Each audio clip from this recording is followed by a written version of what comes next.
Unatangatanga kujaribu kujifiti mahali hapa kubali. Hapa kubali. Yaani wewe unataka kumtumikia Mungu kwa akili zetu. Kwa akili zako. Na ndiyo maana tunaomba sana. Tunaomba mambo mengi sana kwa Mungu.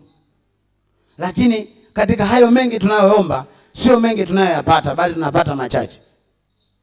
Kwa nini? Kwa sababu tunaomba sana tunayoyataka sisi, ila hatuombi yale ambayo Mungu anayataka. Ujue kwamba kuna kitu Mungu anakitaka kwako. Kama utakaa katika hili na Mungu ana kwa ana, na Mungu ana kwa ana. Yesu alipokuja pale msalabani, ameturejeshea tena hiyo neema kupitia Roho Mtakatifu, unaweza kuzungumza na Mungu. Bwana Yesu asifiwe. Na ni kitu gani ambacho kitaweza kukusaidia uweze kuzungumza na Mungu? Neno lake likikaa ndani yako. Moyoni mwangu nimeliweka neno lako, ili nisije nikakutenda dhambi. Usiimbe tu. Bwana Yesu asifiwe. Usiimbe tu, ukiimba tu haitakusaidia. Jaribu kuingia ndani kidogo, ili hilo neno unapoimba lifanye liwe la kwako, lisiwe la watu wengine, liwe la kwako.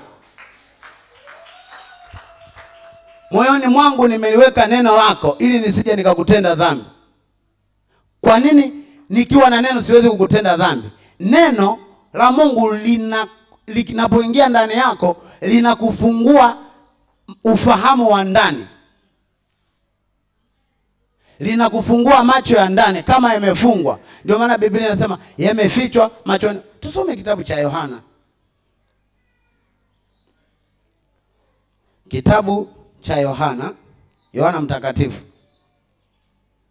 Sura ya 8 na mstari wa 37. Yohana Mtakatifu 8:37. Mpate kuona. Yohana Mtakatifu 8 mstari wa 37.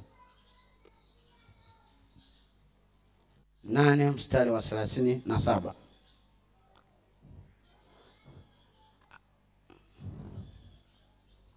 Yohana Mtakatifu 8 mstari wa 37. Neno la Mungu linasema, najua ya kuwa ninyi ni uzao wa Ibrahim, lakini mnatafuta kuniua, kwa sababu neno langu halimo ndani yenu.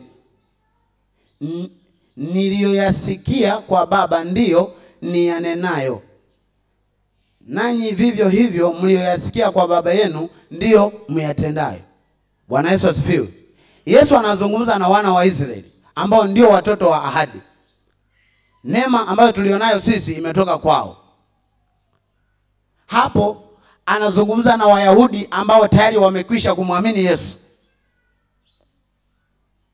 Lakini anasema hivi, hamnisikii kwa sababu neno langu halimo ndani yenu. Manake ungekuwa na neno la Mungu linakufungua masikio upate kusikia. Sio kwamba hausikii. Bwana Yesu asifiwe. Hayo masikio anayoyazungumzia ni masikio ya ndani, sio ya nje. Kwa sababu masikio ya nje hayawezi kumsikia Mungu. Mungu hawezi kuzungumza na wewe kwa jinsi ya nje. Anazungumza na wewe kwa jinsi ya ndani. Ni kitu gani ambacho kitaziba masikio yako? Neno la Mungu. Hamsikii kwa sababu neno langu halimo ndani yenu. Lingekuwepo lingewapa kusikia. Bwana Yesu asifiwe. Yale niliyoyasikia ndiyo ninayoyafanya. Na ninyi vivyo hivyo yale mlioyasikia kutoka kwa baba yenu yupi?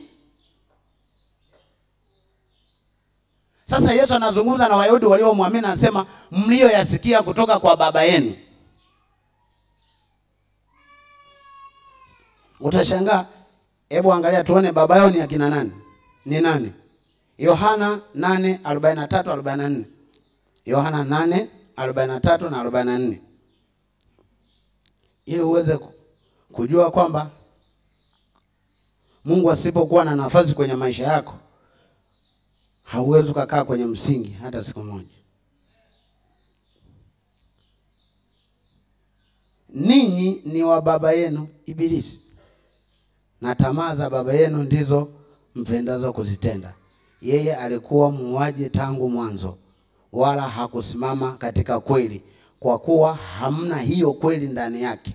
Asemapo uongo husema yaliyo yake mwenyewe, kwa sababu yeye ni muongo na baba wa huo. Sikiliza watu wanaoambiwa. Ni watu gani ambao wanaambiwa? Ni wale wa ahadi. Anasema baba yenu ni huyu, lakini kweli ni watoto wa huyo, ndio baba yao huyo. Kwa sababu Yesu asilimia kubwa alikuwa amekuja kwa ajili yao, lakini hawakumtambua, hawakumjua kama ni yeye. Ni kitu gani ambacho kinasababisha macho yao ya ndani yamefungwa, masikio yamefungwa? Ni kitu gani ambacho kimesababisha neno la Mungu halipo ndani yao? Turudi kwetu.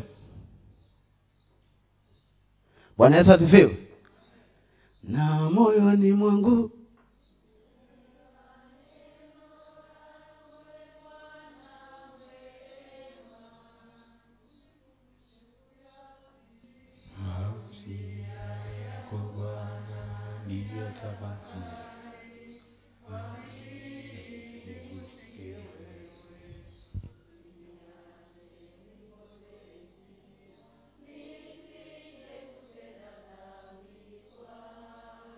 haleluya. Umekisikia hicho ulichoimba? Kiwe halisi kwenye maisha yako.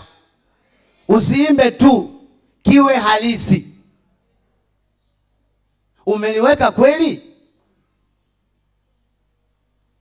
Hivi hamjasoma Yesu alipojaribiwa na Ibilisi? Alipokuwa amefunga siku 40, alipokwenda kujaribiwa na Ibilisi. Hatukuona mahali popote Yesu anaenda katika jina la Yesu na kemea nguvu za giza. Hakufanya hivyo. Alimshinda kwa neno. Alikuwa anajibizana naye tu. Hiyo staili ndio inatakiwa na sisi tuweze kuitumia. Endapo neno la Mungu likiwa limejaa ndani yako, hautahangaika kupiga kelele na shetani.